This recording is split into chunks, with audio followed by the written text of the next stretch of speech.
Korean movies లోనే one of the best movie అయినా లేకుంటే మోస్ట్ అండర్ రేటెడ్ మూవీస్ లో టాప్ లో అయినా ఉండేది ఓల్డ్ బాయ్ మూవీ. ఇక్కడ అండర్ రేటెడ్ అంటే మూవీ రిలీజ్ అయిన టైం కి అది ఎంత బాగున్నా కూడా ఆడియన్స్ కి కరెక్ట్ గా కనెక్ట్ అవ్వకపోగా దాన్ని ఫ్లాప్ చేసి మూవీ రిలీజ్ అయిన కొంతకాలం తర్వాత ఆ మూవీని మెల్లగా అర్థం చేసుకుని దానికి బ్లాక్ బస్టర్ రివ్యూస్ ఇవ్వడం, అయ్యో పాపం రిలీజ్ అయిన టైంలో దీన్ని హిట్ చేస్తుంటే బాగుండేది అనుకోవడం, ఇలాంటివి. ఇలాగ మన తెలుగులో చూస్తే కొన్ని మూవీస్ అయితే ఉన్నాయి. ఫర్ ఎగ్జాంపుల్ చెప్పాలంటే Punjab movie, Khaleja movie, Saaho movie. Release అయిన టైమ్స్ కి ఈ మూవీస్ అయితే ఫ్లాప్ గా ఉన్నాయి, కానీ ఇప్పుడైతే ఈ మూవీస్ ని one of the best movies అని చెప్తారు. ఇప్పుడు ద ఓల్డ్ బాయ్ మూవీ యొక్క స్టోరీలోకి వెళ్లి చూస్తే 1998లో డేసు అనే ఒక బిజినెస్ మ్యాన్ రోడ్డు మీద తాగి అల్లర్లు చేస్తున్నాడని పోలీస్ స్టేషన్ లో అయితే పెడతారనమాట. కరెక్ట్ గా కోయిన్సిడెన్స్ ఏంటంటే అదే రోజు వాళ్ళ కూతురు బర్త్డే కూడా తన కోసం అయితే ఒక గిఫ్ట్ కూడా కొని ఉంచుతాడు. ఇలాగా పోలీస్ స్టేషన్ లో ఉన్న అతన్ని తన ఫ్రెండ్ అయిన జూహువాన్ వచ్చి విడిపిస్తాడు. అలాగా బయటకు వచ్చి తన వైఫ్ తో అయితే కాల్ మాట్లాడుతున్న టైంలో సడన్ గా ఈ బిజినెస్ మ్యాన్ అంటే మన హీరో డేసు అనేవాడైతే కిడ్నాప్ అయిపోతాడు అనమాట. అలాగా కిడ్నాప్ అయిపోయిన మన హీరో 15 years పాటు కూడా ఒక కంటైన్మెంట్ సెల్ లో అయితే ఉంటాడనమాట.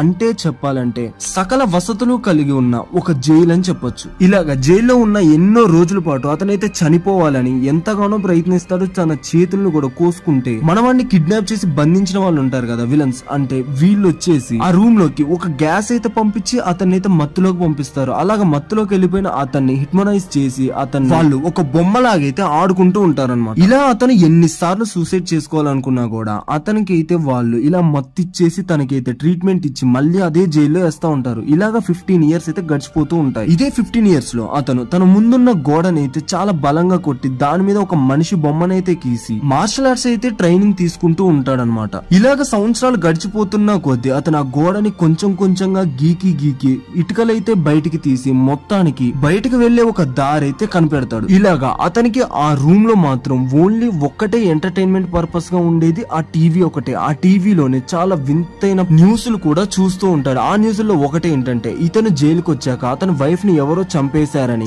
తిరిగి వచ్చి ఆ నింద కూడా ఇతని తల మీద పడుతుందన్నమాట. ఇతనైతే పరారీలో ఉన్నాడని, ఎస్కేప్ అయ్యాడని, కనిపించట్లేదని ఇలా చెప్తూ ఉంటారు. ఈ విషయాన్నంతా కూడా అతను టీవీలో చూసి ఎంతగానో బాధపడేవాడు. ఇలాగా 15 years అయితే అయిపోతాయి అనమాట. ఇతను ఎంతో కష్టపడి ఒక హోల్ అయితే చేశాడు కదా, ఆ హోల్ చేసి కూడా ఉపయోగం లేదు. వాళ్ళే ఇతన్ని విడి చేస్తారు. ఒక పెద్ద బిల్డింగ్ యొక్క రూఫ్ టాప్ మీద అయితే ఇతన్ని ఒక సూట్ కేసు లో పెట్టి వదిలేస్తారు. ఇతనితో పాటు ఒక బ్రీఫ్ కేస్, దాంతో కొంచెం అతనికి కావాల్సిన నీడ్స్ అయితే ఉంటాయన్నమాట. ఇతన్ని వదిలేసే టైంకి అక్కడ ఒక సూసైడ్ చేసుకోబోయే వ్యక్తి కూడా ఉంటాడనమాట. వీరిద్దరి మధ్యలో కొంచెం కాన్వర్సేషన్ అయితే జరుగుతుంది. అలాగే జరిగిన తర్వాత ఇతను బయటకు వచ్చి రోడ్డు మీద నడుస్తున్న టైంలో ఒక బెగ్గర్ వచ్చేసి ఇతనికి ఒక ఫోన్, కొంచెం డబ్బులు అయితే ఇస్తాడనమాట. దీని తర్వాత మన హీరో అయితే పక్కనే ఉన్న సుషి అనే ఒక రెస్టారెంట్ దగ్గరికి వెళ్తాడు. అక్కడికి వెళ్ళాక అతనికి మిడో అనే ఒక యంగ్ షెఫ్ అయితే పరిచయం అవుతుంది. కరెక్ట్ గా వీరిద్దరు మాట్లాడుకున్న టైంలోనే అతనికి ఒక ఫోన్ వచ్చింది కదా, ఆ ఫోన్ కి ఒక కాల్ వస్తుంది. ఆ కాల్ ఎత్తంగానే మన విలన్స్ కి హెడ్ ఉంటాడు కదా, ఇతన్ని కిడ్నాప్ చేసి కంటైన్మెంట్ లో పెట్టినవాడు, అతనైతే మాట్లాడతారు. కరెక్ట్ గా అదే టైం కి మన హీరో అయితే ఆ షెఫ్ తో నాకు ఒక బతికి ఉన్న ఆక్టోపస్ ని అయితే ఇవ్వమని చెప్తే ఆ ఆక్టోపస్ ని అలాగే కొరికి తినేస్తాడు. వెంటనే అక్కడ ఫెయింట్ అయ్యి కింద పడిపోతాడు. కళ్ళు తెరిచి చూసేసరికి ఆ మిడో షెఫ్ ఉంది కదా,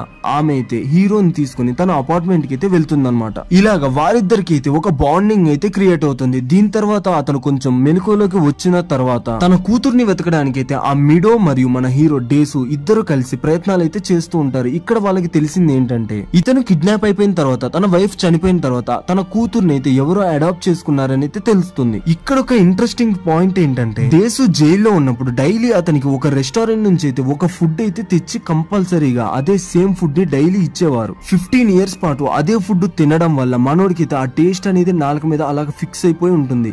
అలాగా ఆ దగ్గరలో ఉన్న రెస్టారెంట్స్, క్యూసిన్స్ అన్నిటిని వెతికేసి అక్కడుందో కనుక్కోవాలని ఆ ఫుడ్ అతనికి ఎవరు ఇచ్చారని అడ్రస్ ని అయితే వెతకడం మొదలు పెడతా ఉంటాడు. దీనికోసం ఒక్కొక్క రెస్టారెంట్ కి అయితే వెళ్తూ ఉంటారు. అలాగా మొత్తానికి ఒక చైనీస్ రెస్టారెంట్ ని అయితే కనుక్కొని ఇదే అతనికి ఫుడ్ ని డెలివరీ చేస్తున్న రెస్టారెంట్ అని తెలుసుకొని అతని దగ్గర ఫుడ్ ఆర్డర్ తీసుకుని వెళ్తున్న ఒక డెలివరీ మ్యాన్ ని అయితే ఫాలో చేసి ఆ ప్రిజన్ ని అయితే కనుక్కుంటాడు. అతను తీరా వెళ్లి చూస్తే అది ఒక భయంకరమైన ప్రైవేట్ ప్రిజన్. ఇక లోపలికి వెళ్ళాక ఆ వార్డెన్ అయితే కొంచెం టార్చర్ పెడతాడనమాట. అంటే కట్టేసి తన పళ్ళనైతే తను బతికుండగానే పీకేస్తా ఉంటాడు ఒక్కొక్క దాన్ని. ఇలాగా తన దగ్గర కొంచెం ఇన్ఫర్మేషన్ తీసుకుని బయటకు వచ్చే టైంకి కారిడార్ లో ఒక 20-30 మంది థగ్స్ అయితే ఉంటారనమాట. వారందరూ కలిసి డేసు మీద ఒకేసారి అటాక్ చేస్తారు. అక్కడ జరిగే ఫైట్ సీన్ ఎలా ఉంటుందంటే as it is animal movie ఉంటుంది చూసారా, దాంట్లో యాక్స్ తో ఇంటర్వెల్ సీన్ లో పంచ కట్టుకొని రణ్వీర్ కపూర్ ఎరగదీస్తాడు కదా, సేమ్ అదే సీన్ ఇక్కడ కూడా ఉంటుందన్నమాట.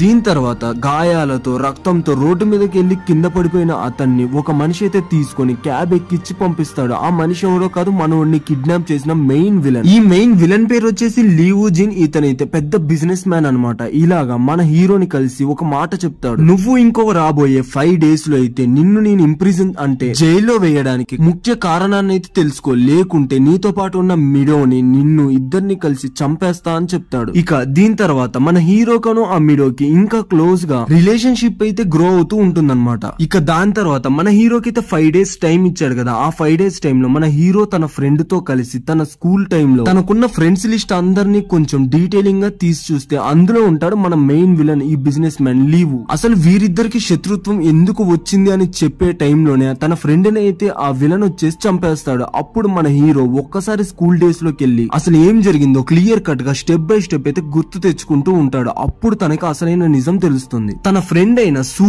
ఆ మరియు తన బ్రదర్ మన మెయిన్ విలన్ అన్నమాట. ఇతను వీరిద్దరికి మధ్యలో ఏదో జరిగిందని ఒక ఫాల్స్ స్టేట్మెంట్ అయితే వాళ్ళ ఫ్రెండ్స్ అందరి మధ్యలో వదులుతాడనమాట. దీని వల్ల వారందరి మధ్యలో కూడా ఆ పిల్లకైతే పరువు అయితే పోతుందన్నమాట. స్కూల్ డేస్ లో తనైతే బాగా బలి చేయడం అయితే స్టార్ట్ చేస్తారు. అంటే నార్మల్ వర్డ్స్ లో చెప్పాలంటే ఒక్క మాటలు తనని ర్యాగింగ్ చేయడం గానీ, ఎగతాళి చేయడం గానీ, ఇన్సల్ట్ చేయడం గానీ ఇలాంటివి అనమాట. కరెక్ట్ గా అదే టైం కి తనకైతే ఎందుకో పొట్ట కొంచెం పెరుగుతూ ఉంటుంది. దాన్నే వాళ్ళందరూ ప్రెగ్నెన్సీగా అని చెప్పి ఒక ఫాల్స్ ప్రెగ్నెన్సీ స్టేట్మెంట్ అయితే ప్రొవైడ్ చేస్తూ ఉంటారు బయట జనాల్లో. ఇలాగా ఆ ఫాల్స్ స్టేట్మెంట్ స్ప్రెడ్ అవుతున్న కొద్దీ ఆ అమ్మాయికి అయితే చాలా బాధగా సిగ్గుగా అనిపించి తనైతే సూసైడ్ చేసుకుంటుంది అనమాట. ఇక్కడ ఆ స్టేట్మెంట్ ని అయితే ఫస్ట్ స్ప్రెడ్ చేసింది మన హీరో. అందుకనే ఈ విలన్ అయితే మన హీరోని పట్టుకుని ఊలాడుతూ ఉన్నాడు. ఇక ఫైనల్ ట్విస్ట్ లోకి వెళ్ళిపోతే హీరో జరిగిందంతా తెలుసుకొని విలన్ దగ్గరికి అయితే వెళ్లి ఇలా అంటాడు, నేనప్పుడు చేసింది తప్పే, కానీ ఇప్పుడు నువ్వు నన్ను ఇలా టార్చర్ పెట్టడానికి మెయిన్ రీజన్ ఏంటో నాకు తెలియాలి అని అడుగుతాడు. అప్పుడు విలన్ ఏమంటాడంటే, నువ్వు ఇచ్చిన ఒక ఫాల్స్ స్టేట్మెంట్ వల్ల నా అక్క అయితే చనిపోయింది, అదే బాధ నీకు కూడా ఉండాలని నిన్ను 15 years పాటు జైల్లో అయితే ఉంచాను. అదే జైల్లో నీకు ఎంటర్టైన్మెంట్ పర్పస్ గా ఉంచిన ఒకే ఒక్క టీవీలో ఒకే ఒక్క షో వచ్చేది. ఆ షోలో వచ్చే అమ్మాయి ఎవరో కాదు, నీ కూతురే. అలాగా నీకు ఉన్న ఊహలు పిచ్చి అంతా కూడా ఆ పిల్ల మీదే ఊహించుకొని తననైతే ఒక సెక్స్ పర్వర్ట్ గా అయితే ఊహించుకొని సెక్స్ టాయ్ లాగా చేసేసుకున్నావు అనమాట. కానీ నువ్వు జైల్లోంచి బయటకు వచ్చిన నెక్స్ట్ మినిట్ నేను ఊహించింది అయితే చేయలేదు. నీ కూతురు గురించిన ఇన్వెస్టిగేషన్ అయితే సరిగ్గా చేయకుండా నీ పక్కన ఉన్న అమ్మాయి నీ కూతురని తెలుసుకోకుండా తనతోనే పాల్గొన్నావు. ఇలాగా తను చేసిన తప్పునైతే క్లియర్ కట్ గా విలన్ అయితే హీరోకి ఎక్స్ప్లెయిన్ చేశాడు. అప్పుడు విలన్ ని హీరో అయితే బతిమలాడుతూ ఉంటాడు. ఈ విషయం అయితే ఎప్పటికీ కూడా ఆ అమ్మాయికి తెలియకూడదు, ఎందుకంటే తన కూతురుతోనే తను అలా చేశాడని తనకి తెలిస్తే తనైతే తట్టుకోలేదు, చనిపోతుందని తెలుసుకొని నేను కూడా తనతో ఎప్పుడు ఈ నిజాన్ని అయితే చెప్పను అని తన ముందు తన నాలుకనైతే కోసేసుకుంటాడనమాట. ఇక విలన్ కూడా కొంచెం నవ్వి మొత్తానికి తన పగ అయితే నెరవేరింది కాబట్టి ఇంకా మెల్లగా లిఫ్ట్ లోంచి కిందకి వెళ్తూ తన చేతిలో ఉన్న గన్ తో తలనైతే షూట్ చేసుకుని చచ్చిపోతాడు.